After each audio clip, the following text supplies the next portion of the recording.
창세기 50번째 우리가 함께 쭉 나눠오고 있습니다. 우리가 지난 시간에 살펴보았던 이 내용은 형들의 미움을 받았던 이 요셉이 결국 애굽에 팔려가게 되는 일이 있었다. 그렇게 팔려가게 되는 과정이 어떠했는가 하는 것을 우리가 함께 살펴보았습니다. 오늘 우리가 이제 살피게 될 이 창세기 38장의 내용은 이 요셉의 이야기에서 갑자기 이야기가 다른 쪽으로 쭉 전환이 되는 말씀이 기록이 됩니다. 이 야곱의 아들들 가운데서 유다에 대한 기록이 이 38장에 주어지는데 그의 가정사에 대한 기록을 전달해 주고 있습니다. 죄로 인하여 매우 점철된 그의 가정의 모습을 우리가 오늘 또 살펴보게 되고요. 그럼에도 불구하고 하나님의 은혜는 여전히 부어지고 있다 하는 사실을 우리가 또 확인하게 될 겁니다. 하나님께서 약속하신 그 은혜가 죄를 이기게 하시는 그 역사를 오늘 본문 속에서도 우리는 다시 살펴보게 될 것입니다. 성령 하나님께서 말씀을 전하는 저나 또 말씀을 듣는 여러분들에게 또 감화하시고 깨닫게 하시고 또 순종케 하는 은혜를 더해주시기를 바랍니다. 오늘 우리가 읽은 내용은 유다의 가정사에 관한 이야기인데요.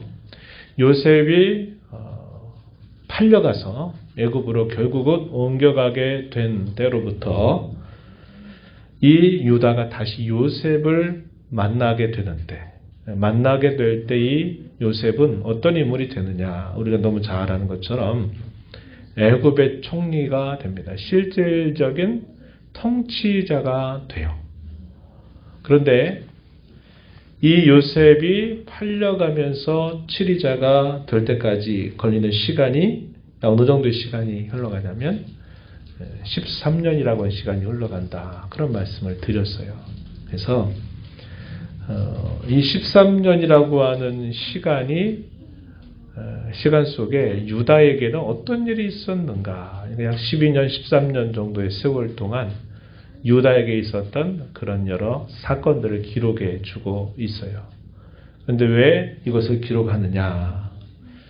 우리가 이제 신약 성경을 알기 때문에 보게 되지만 메시아의 계보에 기록이 된다는 거죠. 그래서 특별하게 이 유다에 관한 이야기가 이 38장에서 기록이 되고 있다는 겁니다. 그래서 시간은 한 12년에서 한 13년 사이에 벌어진 일이에요.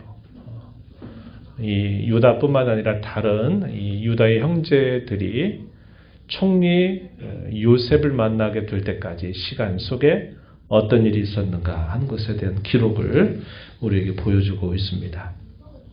우리가 지난번에 살펴봤던 창세기 37장의 내용은 어떤 내용들이었습니까?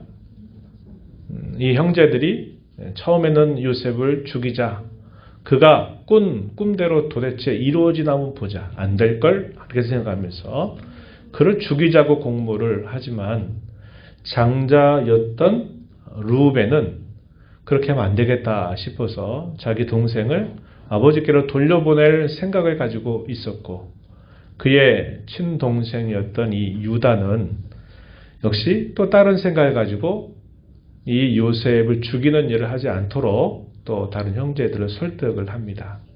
하지만 결과적으로는 어떻게 됐느냐? 이 요셉은 팔려가게 돼서 그의 생사를 알 수 없는 상황에 빠져버리게 됐고 또 그런 상황을 모면하기 위해서 어쩔 수 없이 형제들이 서로 거짓을 공모하죠. 그게 뭡니까? 아버지에게 동생이 사나운 맹수에게 잡혀먹어서 옷만 남은 것처럼 거짓말을 하게 돼요. 그리고 아버지에게 그런 사실들을 알렸을 때 야곱은 자식을 잃어버린 것에 대한 슬픔이 너무나 컸다 하는 것을 우리가 보게 됩니다. 자식들은 어느 누구도 그게 아니라고 말하지를 못했어요. 우리 지난번에 살펴봤던 것처럼 죄가 더 커져가게 되면 더 이상 건널 수 없는 상태에 처하게 되는 것처럼 아버지께 처음부터 말하지 않았기 때문에 이제 그것을 자신들 스스로가 돌이킬 수 없는 정도로 계속 그 죄의 수렁 속으로 빠져들어가게 된 겁니다. 이러한 내용들이 그 야곱의 자식들 모두에게 편한 마음을 줄 수 없었을 것이에요. 아버지는 자식 때문에 계속 슬퍼하고 있고 자기들은 거짓말을 해가지고 동생이 이제 진짜 죽었는지 살았는지도 알 수 없는 그런 상황에 내몰아버리게 된 이상 그들의 마음 편안이 없는 겁니다. 그래서 이 유다는 어떠한 생각을 했는지 그는 자기 형제들로부터 따로 떨어져 나가서 마치 분가하듯이 형제들과 분리해서 생활을 시작하게 됩니다. 38장 1절 말씀 한번 보세요. 그 후에 유다가 자기 형제들로부터 떠나 내려가서 아둘람 사람 히라와 가까이 했다. 이렇게 말합니다. 이 아둘람이라고 하는 말 우리가 많이 들어보죠. 이제 후에 가면 다윗 시대 가면 참 많이 들어보는 이야기인데 이 아둘람이라고 하는 곳은 이들이 머물고 있는 이 헤브론에서 멀리 떨어진 곳이 아니에요. 그런데 여기에는 가나안 사람이 살고 있는 마을이었단 말이죠. 그래서 여러 가지 마음도 편치가 않고 또 동생들하고 얼굴을 보고 아버지 얼굴 보기도 민망하고 그러니까 안 되겠다 싶어가지고 유다는 이제 자기 가족의 품을 떠나서 스스로 독립하려고 하는 생각을 가진 겁니다. 그래서 어디로 갔냐면 멀지 않은 곳에 아둘람이 있는 마을에 찾아가서 그곳 사람 히라와 가까이 지내게 되었다 하는 겁니다. 친구가 되었다 이 말이에요. 근데 이제 가나안 사람을 자기 친구로 맡게 된 것. 그러다 보니까 거기서 정착해서 그곳 사람과 친구가 돼 살다 보니까 그곳 생활에 이제 익숙해져 가는 겁니다. 그러면서 거기서 이 가나안 사람 수아의 딸을 자기 아내로 삼게 됩니다. 그러니까 이제 하나님을 섬기는 그 가족들 안에서 그 친족 가운데서 아내를 구하는 일로부터 멀어지는 거죠. 그래서 자기가 살고 있는 인근에 있는 사람을 자기 아내로 결국 맞아들이게 되면서 가나안 족속과의 통혼이 이루어지게 된 겁니다.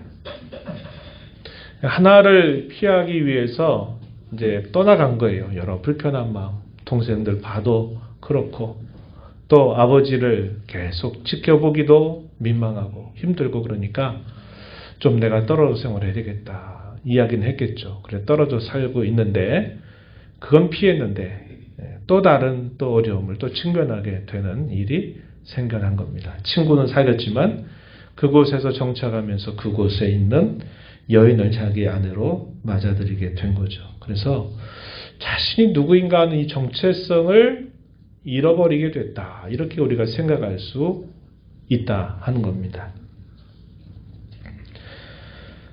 그러나 결국 이렇게 되는 것은 결국 문제를 해결하는 게 아니라 그 문제를 피하는 어떤 태도에 지나지 않고 그 문제를 피하면 그럼 다른 게 없느냐? 그렇지 않다 하는 것을 우리는 이 이야기 속에서 살펴볼 수 있어요. 가나안 사람 수아의 딸을 자기 아내로 삼고 자식을 낳는데 3명의 자식을 낳습니다.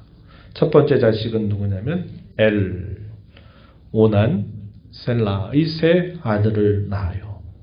이 낳는데 이 마지막 말째 셀라를 낳고 난 다음에는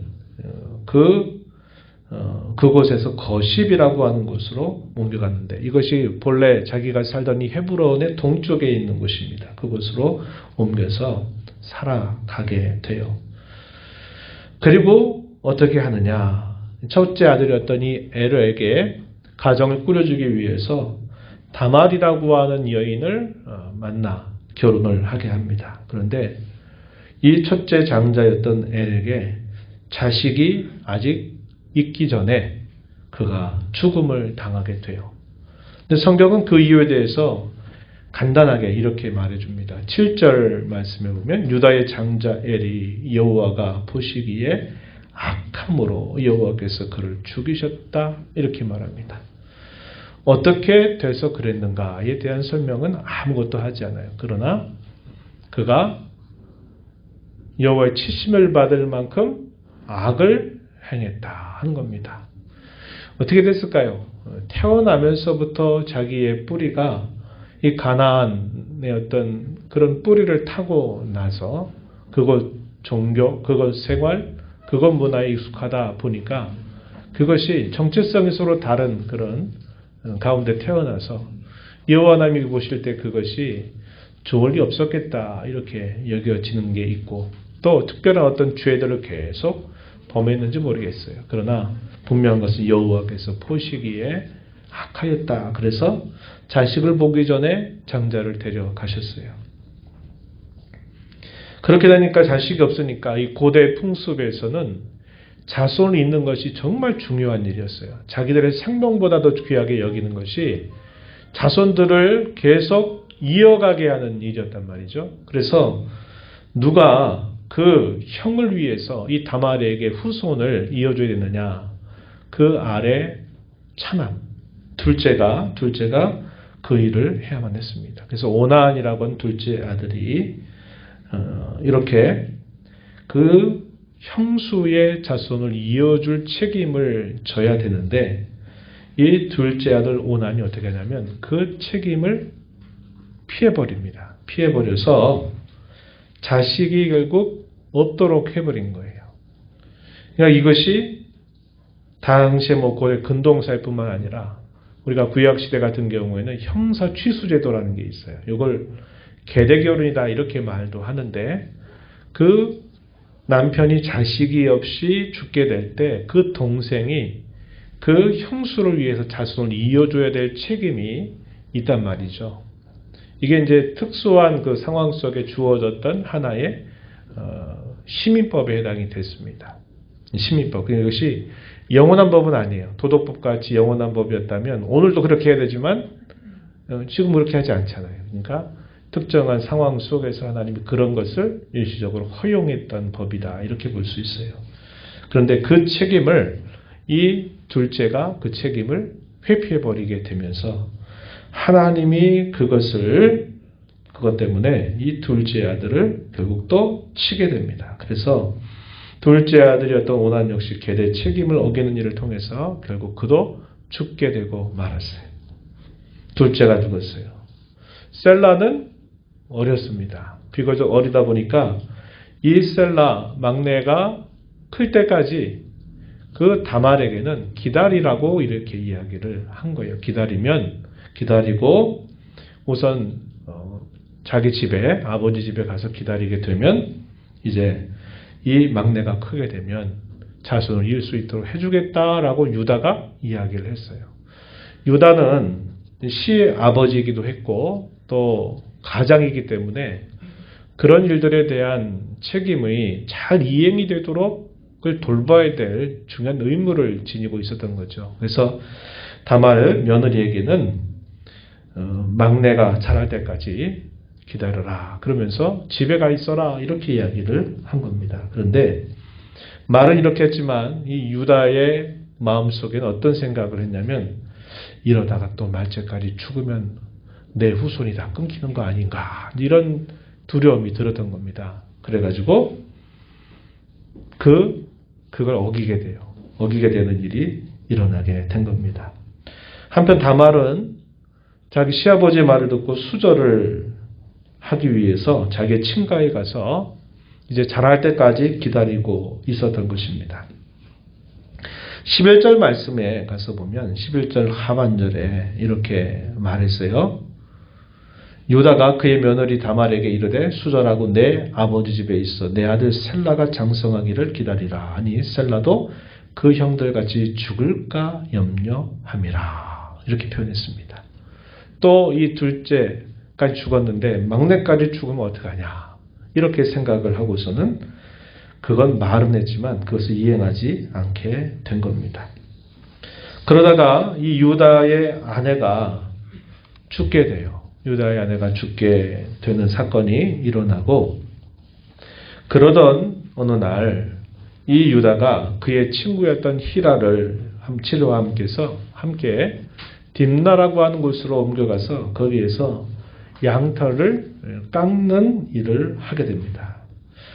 우리가 이런 이야기들을 구약 성경에서 많이 보게 되죠. 양털을 깎는 일은 굉장히 큰 가족에 있어서는 굉장히 큰 일입니다. 그게 왜 그런가?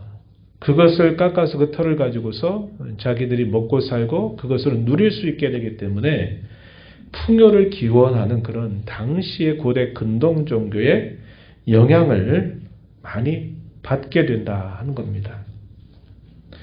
대개 우리 가나안 종교라고 하는 게 어떤 종교입니까? 풍요의 신이거든요. 바알 신도 풍요를 위한 신이고 또 아세라나 아스다루 같은 경우도 다 풍요와 관계되어 있어요.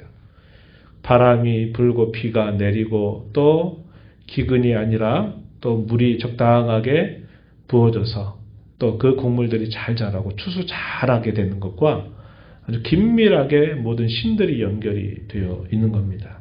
그래서 이런 어떤 곡식을 추수하고 그것을 거둬들이는 일이라든지 이렇게 짐승들을 잘 키워서 이 짐승들의 털을 깎아서 그걸 팔아가지고 뭔가 풍요를 기원하는 것은 굉장히 중요한 일이었어요. 그러다 보니까 이것이 가나안 종교 또 그들의 축제 그들이 그 신께 드리는 제사 이런 것들과 함께 결부가 되어 있는 상황이라 하는 겁니다. 그래서 이방 종교의 특징은 그 자신들이 믿는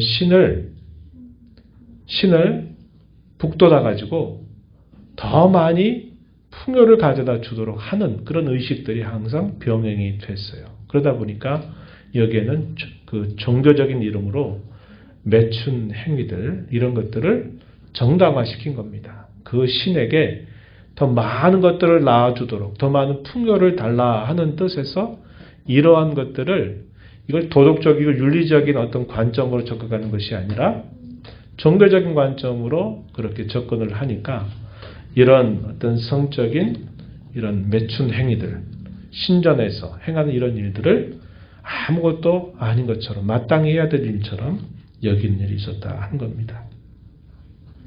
바로 그러한 어떤 축제의 자리에 있게 되면서 그의 시아버지가 이제 온다라고 하는 소식을 들었던 이 다말은 안 되겠다 싶은 겁니다. 분명히 이행을 해야 되는데 시아버지가 이행도 하지 않고 분명히 자랐는데도 시간이 지나도 아무런 말씀이 없으니까 이 다말이 생각해서는 뭐라고 생각하냐면 안 되겠다 싶어서 내가 내 권리를 찾아야 되겠다 이런 생각을 한 겁니다. 기다렸다가는 안 되겠다 해가지고 어떻게 하느냐. 당시에 신전에서 매춘을 하는 그런 여인처럼 분장을 해가지고 그 유다가 양털을 깎고 있는 그곳에 그가 찾아오게 된 겁니다. 찾아오니까 유다는 그 여인을 보고 자신의 욕정을 이겨내지 못하게 됩니다. 또 변장하라고 하니까 며느리인지조차도 분간하지 못하고 이 여인을 창녀로 여겨서 관계를 갖게 되고 그 관계에 대한 값으로 뭘 주겠냐고 말을 했을 때 이 다말은 염소 새끼를 달라고 요구를 합니다. 염소 새끼를 주겠다 이렇게 서로 약정을 하게 돼요. 그런데 그렇다면 지금은 손에 없으니까 그것을 주기 위한 담보물을 달라는 겁니다. 그 담보물을 뭘 요구하냐면 우리가 읽었던 말씀을 보니까 도장과 끈과 지팡이 세 가지를 요구했어요. 이 도장은 어떤 것이냐면 이렇게 목걸이로 이렇게 목에다가 두르고 다니는 형식의 거기에 원통형으로 도장을 이렇게 거기다가 그걸 딱 걸어가지고 목걸이처럼 그걸 하고 다녔다 그래요. 그 당시에. 이게 이제 어떤 표시냐면 그 곳에 그가 유력한 사람, 뭔가 재산도 있고 뭔가 어른 같은 그런 사람들이 이제 그렇게 많이 했다고 그래요. 그러니까 도장을 원통형 도장을 파가지고 그 도장을 줄로 묶어서 그것을 목에 이렇게 하고 다닌 겁니다. 그러니까 그걸 보면 이게 누구의 것이다라는 것을 누가 봐도 알 수 있는 정도의 분명한 증거물이 되는 거죠. 그 증거물을 다말이 유다에게 요구를 한 겁니다. 그리고 끈과 지팡이 같이 요구를 한 거예요. 그래서 그렇게 하겠다. 그래서 나중에 유다가 자기 친구를 불러가지고 이거 새끼 약속한 대로 이거 가져가서 그 담보물을 좀 찾아달라라고 요구를 했어요. 그 친구가 그렇게 하려고 보니까 아무리 찾아도 창녀 같은 사람이 있질 않아요. 물어봤어요. 아니, 그런 사람이 없느냐 그랬더니 이곳 마을에는 그런 거 한 사람도 없다. 이렇게 이제 말을 듣고는 깜짝 놀라게 됩니다. 그리고 그렇게 들었던 이야기를 이제 유다에게 이야기를 하게 됩니다. 그래서 유다는 어떤 생각을 했을까요? 조용히 이렇게 그냥 없었던 일처럼 이렇게 그냥 덮어버리려고 생각을 했던 거예요. 뭐 사람도 없으니까 그래 뭐 어쩔 수 없다 이렇게 이제 생각하고 그걸 정리를 하려고 했던 것인데, 그러고 나서 시간이 좀 흘러갔습니다. 한 3개월 정도가 흘러갔어요. 근데 소식이 들려요. 어떤 소식이 들냐면 지금 자기 집에 가 있었던 이 다말이 음행을 했다라고 하는 소식이 들리고 또 배가 불러졌다 이런 이야기를 막 들으면서 이 유다가 어떻게 반응을 하냐면 그를 향해서 아주 큰 노를 바라게 됩니다. 뭐라고 말하냐? 24절 하반절 가서 우리가 보면 뭐라고 이야기하느냐? 그를 끌어내어 불사르라 이렇게 말합니다. 아니 수절하고 가서 기다리라고 했더니 가서 지금 다른 남자와 함께 해가지고 지금 음행을 저질러? 이거 안 되겠다 이렇게 생각을 한 겁니다. 그래가지고 그를 끌어내서 불살라야 되겠다고 얘기를 했어요. 그래서 그 며느리를 결국은 유다 앞에 데리고 오게 되었고, 이제 그에게 그런 행동을 하려고 하니까 이 다말이 뭐라고 말하냐면 이 물건을 가지고 있는 임자로 말미암아 내가 임신하였다고 이야기를 합니다. 이 물건이 뭘까요? 도장과 끈과 지팡이에요. 그걸 본 유다는 알아차렸을까요? 몰랐을까요? 네? 알아차렸지. 당연히 알아차렸죠. 도장과 끈과 지팡이 자기가 오랫동안 사용했던 것을 모를 리 없죠. 그리고 깜짝 놀란 충격에 빠지게 된 겁니다. 그랬더니 유다가 뭐라고 이야기를 합니까? 부살라 죽이라고 하는 말은 더 이상 할 수 없었고 그가 이렇게 고백을 했어요. 26절 말씀을 보니까 그는 나보다 옳도다. 내가 그를 내 아들 셀라에게 주지 아니하였음이로다. 이렇게 말합니다. 그렇게 말을 한 거예요. 자신이 여태까지 해왔던 일들이 오히려 자기의 며느리가 자기에게 하는 것보다도 더 악하고 나쁜 일이었다는 것을 그가 그 순간 깨닫게 된 거예요. 마치 우리 소위 망치로 뒤통수를 쳤다라는 말처럼 그가 그동안 자기가 그 며느리에게 약속했던 것을 계속 어겨왔고 그것을 이행하지 않았더니 이 며느리가 이렇게 해서 자기가 받을 권리를 이렇게 찾게 되었구나 하는 생각을 하고서는 자기가 더 죄가 많다라는 사실을 인정을 하게 된 겁니다. 그리고 나서는 더 이상 가까이 하지 않았다 이렇게 말을 해주죠. 그런데 이 임신에서 나오려고 했더니 쌍태입니다. 쌍둥이가 그의 뱃속에 있었어요. 그 쌍둥이가 우리가 잘 아는 베레스와 세라라고 하는 쌍둥이가 있는데 여기서도 또 순서가 바뀝니다. 마치 야곱과 에서가 바뀌었잖아요. 그래서 첫째와 둘째 바뀌는데 여기서도 분명히 첫째 나와야 될 대상이 세라인데 이 베레스 둘째가 그 세라를 바꿔가지고 자기가 먼저 나왔다는 거예요. 그래서 이렇게 순서가 바뀌는 경우들이 창세기에 참 많은데 여기서도 또 순서가 바뀌게 됩니다. 그래서 이 베레스라고 하는 이름을 짓게 되는데 그 이름의 뜻이 뭐라고 그러면 터뜨렸다라는 그런 이름의 뜻을 가지고 있습니다. 아우가 먼저 나온 거예요. 그래서 순서가 뒤바뀌게 되는데 이들이 마태복음 1장에 가서 보게 되면 메시아의 계보를 잇는 조상이 되었다 하는 게 도무지 납득하기 어려운 이런 일이 사실 일어나게 된 것을 우리가 보게 됩니다. 여기서 이러한 사실들을 말할 때 우리가 오늘날의 그 윤리나 우리의 생각으로 봤을 때는 참 이게 말하기 참 부끄럽고 이해할 수 없는 일이죠. 고대 사회에서 있게 된 그런 일이죠. 그러니까 당시 그 가나안 족속의 풍속 중에 하나가 그런 것도 있었다는 겁니다. 시아버지이든 누구든 자기의 권리를 이행하지 않으면 그 권리를 찾을 수 있다고 생각한 거예요. 그러니까 그 당시에 고대 근동사회의 법이나 이런 걸 봤을 때는 자손을 잇는 게 무엇보다 중요했어요. 물론 그것을 잘한 것이라고 볼 수는 없어요. 분명히 잘못된 일이죠. 그런데 다말은 자기의 시부를 통해서 자기가 자손을 얻는 그런 일을 선택한 거죠. 잘한 건 분명히 아님에도 불구하고 유다가 볼 때는 자기가 범한 악보다 그래도 네가 더 낫다. 네가 나보다 옳다라고 말을 하게 된 것을 우리가 볼 수 있어요.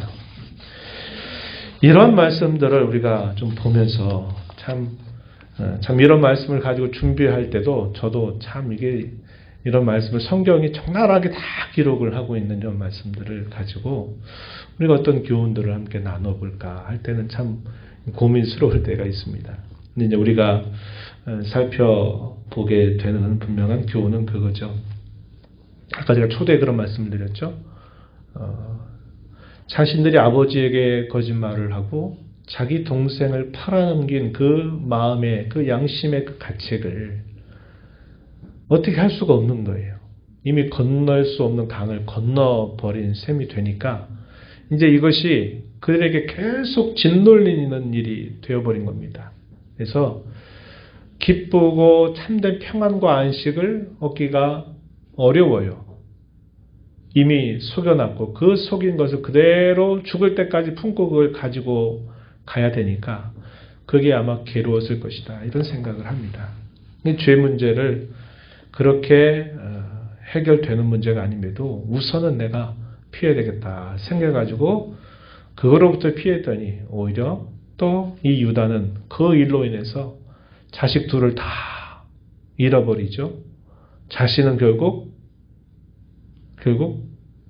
며느리의 자식을 이어주게 되는 참 나쁘거라운 일이 결국은 생기고 말게 된 겁니다. 가정이 완전히 파탄 지경에 이르게 되는 그런 일이 벌어지게 된 거죠.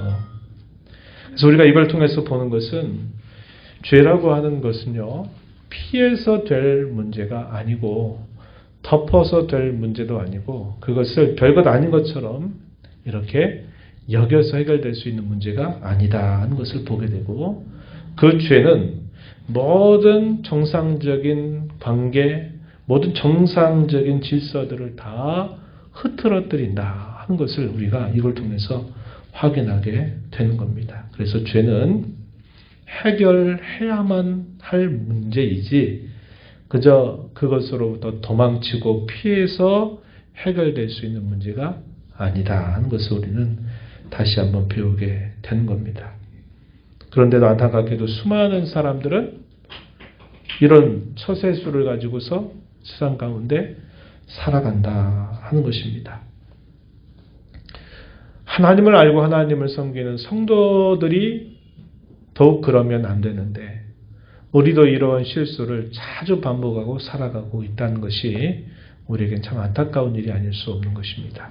그래서 누차 우리가 성경의 교훈들을 통해서 살펴본 것처럼 죄는 반드시 해결하고 처리해야 될 문제이지 시간이 지난다 그래서 자동적으로 해결되는 것은 결코 아니고 그것을 내가 피하고 가린다 그래서 그것이 결코 피해지거나 가려지는 것이 결코 아니라 그렇게 하는 것만큼 우리에게 더 많은 그런 폐해, 더 많은 해악을 끼치게 된다는 것을 우리가 알게 되는 겁니다. 우리에게 이런 죄를 용서받을 수 있는 길이 활짝 열려 있다고 하는 것은 우리에게 놀라운 축복이 아닐 수 없어요. 우리를 위한 그리스도, 우리를 대신해서 우리의 모든 죄와 형벌을 갚아주신 그리스도를 우리가 바라보고 그분을 의지하고 그의 이름의 공로를 힘입어 우리가 진심으로 우리의 죄를 고백할 때 하나님 미쁘시고 의로우셔서 우리의 모든 죄를 사하신다라고 우리에게 약속을 하고 있습니다. 우리가 이 땅에 살아가면서 성도답게 살지 못하게 되는 가장 중요한 문제는 결국 이 죄 문제예요. 죄 문제고 깨어진 양심을 회복하지 않는 것에 있다 하는 것을 우리가 늘 기억하면서 우리가 죄와 싸우고 또 우리가 죄를 범하게 되는 그런 순간이 있을 때마다 그리스도의 공로에 힘입어서 우리 모든 죄를 용서받고 그런 죄를 반복하지 않는 성도로 살아가자 하는 것입니다. 이것이 중요하다 하는 것 하나고 또 하나는 제가 초대도 그런 말씀을 드렸어요. 사람은 매일 실패하는 걸 보여줘요. 성공해서 하나님 앞에 뭔가 잘하는 일보다는 늘 실패하는 모습을 늘 보여줍니다. 그럼에도 불구하고 우리 하나님은 그분이 하신 약속을 결코 실패하지 않으시는 분이다 하는 사실을 우리는 이런 참 복잡하고 이런 어떻게 보면 지저분한 이런 이야기들 속에서도 하나님의 그 변함없는 은혜, 하나님이 실패하지 아니하신다 하는 사실들을 우리는 대조적으로 이것을 살펴보게 됩니다. 수치를 수치로 가려주는 게 아니라 수치를 아무것도 아닌 것처럼 하는 게 아니라 수치는 수치대로 말하면서도 그 수치보다도 더 큰 하나님의 은혜가 항상 더 많이 부어지고 있다 하는 것이 우리 성도된 저와 여러분에게 약속된 놀라운 은혜임을 우리는 알게 됩니다. 루다가 나중에 어떻게 합니까? 이런 일 겪고 나가지고 그가 나중에는 다시 이제 부모 곁으로 간 것 같죠. 그래서 나중에 이제 자신들이 살던 땅에 큰 기근이 닥치게 되면서 결국은 애국으로 가가지고 누구를 만나요? 총리를 만나는데 그 총리가 알고 보니까 자기 동생이거든요. 동생을 만났을 때 유다의 태도가 많이 달라져 있는 것을 우리가 확인하게 돼요. 이건 이제 우리가 뒤에 가서 보면 확인하게 됩니다. 왜 그럴까요? 이런 수치스럽고 파탄지경에 이런 가정에 마저도 하나님께서 여전히 그를 불쌍히 여기시고 그를 붙들고 계시니까 그것으로 모든 게 다 끝나버리는 그런 상황이 된 게 아니라 그러한 파탄지경에 있는 상태에 있음에도 불구하고 하나님이 흐르는 시간 속에서 이 유다를 더 믿음으로 세워가시는 일을 하나님이 계속 하셨다는 것을 우리는 알게 되는 겁니다. 우리가 오랫동안 야곱 이야기 살펴보면서도 그거 봤잖아요. 하나님의 은혜를 받고 서원하고 고백하면서도 또 죄에 빠져가지고 또 어려움을 겪고 그럴 때만 하나님 나와서 나타나셔서 또 도와주시면 또 위기를 벗어나서 하나님의 은혜에 감사하다가도 또 길을 잃어가지고 또 배회하고 방황해도 하나님이 그거 어떻게 하십니까? 그를 끝까지 붙들어서 하나님이 인도해 가시는 것을 우리가 보는 것처럼 하나님이 자기 백성된 자들에게 그리고 오늘 저와 여러분에게 이러한 은혜를 끊임없이 부어주고 계시다 하는 사실들을 우리가 발견하게 되는 겁니다. 하나님의 은혜를 은혜로 알아서 그 은혜를 빛나게 하는 자로 살아가는 삶은 저와 여러분이 앞으로 써내려가야 할 이야기가 되어야 합니다. 이러한 것들을 알면서도 여전히 우리가 옛생활을 청산하지 않고 옛 습관대로 그대로 살아간다면 이건 너무나 배은망덕한 일이 될 겁니다. 하나님의 베푸시는 그 은혜를 빛나게 해서 하나님께 영광을 돌리는 삶을 살아가기 위해서는 무엇보다 하나님 기뻐하시는 뜻 안에서 그분이 기뻐하시는 삶을 살아가는 데 있다는 것을 우리가 기억하면서 남은 삶에 써내려가는 이야기가 그런 이야기가 되기를 진심으로 바라고 그렇게 함께 힘써 나가며 기도해가는 저와 여러분 되기를 축복합니다. 하나님 아버지 감사합니다. 오늘도 저희들을 불러주셔서 오늘도 유다의 가족에 있었던 여러 불미스럽고 참 부끄럽고 말하기 어려운 그런 이야기들을 오늘도 말씀을 통해서 적나라하게 살펴보았습니다. 죄를 피하고 양심의 가책을 느낀다 그래서 그것을 비껴가는 것으로 그가 문제를 해결받는 것이 아니라 또 다른 더 큰 문제 앞에 그의 가정이 파탄 지경에 이를 만큼 참 많은 더 많은 고초와 어려움을 당한 것을 보게 됩니다. 하나님 아버지, 저희를 위하여 새롭고 상기로 발장 열어주신 그 대속의 길, 십자가의 길, 주의 공로의 길을 저희가 언제나 붙들고 나아가는 삶이 되게 하셔서 죄를 저희가 안 지을 수 없으되 그 죄를 범할 때마다 늘 그리스도의 공로를 의지해서 죄가 저희를 주장하지 못하도록 죄의 형벌이 우리에게 어두운 그림자를 가져오지 못하도록 잘 처리하며 살아가는 저희들 삶 되게 하시고 하나님의 변함없는 은혜, 실패함이 없는 하나님의 변함없는 그 사랑을 받는 자들로서 하나님의 은혜, 하나님 사랑을 저희의 삶을 통해서 빛나게 하는 자로 살아가는 저희들 되게 하여 주옵소서. 예수님 이름으로 기도드리옵나이다. 아멘.